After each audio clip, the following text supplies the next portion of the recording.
यदि मोक्ष की है कामना तो जीव नृप को जानिए, अति प्रीति से अनुचरण करिए, प्रीति से पहचानिए।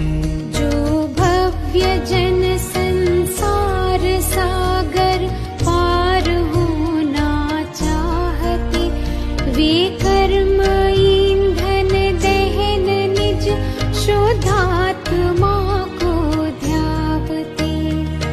मोक्ष पथ में थाप निज को, चेत कर निज ध्यान धर, निज में ही नित्य विहार कर, पर द्रव्य में न विहार कर, पर द्रव्य में न विहार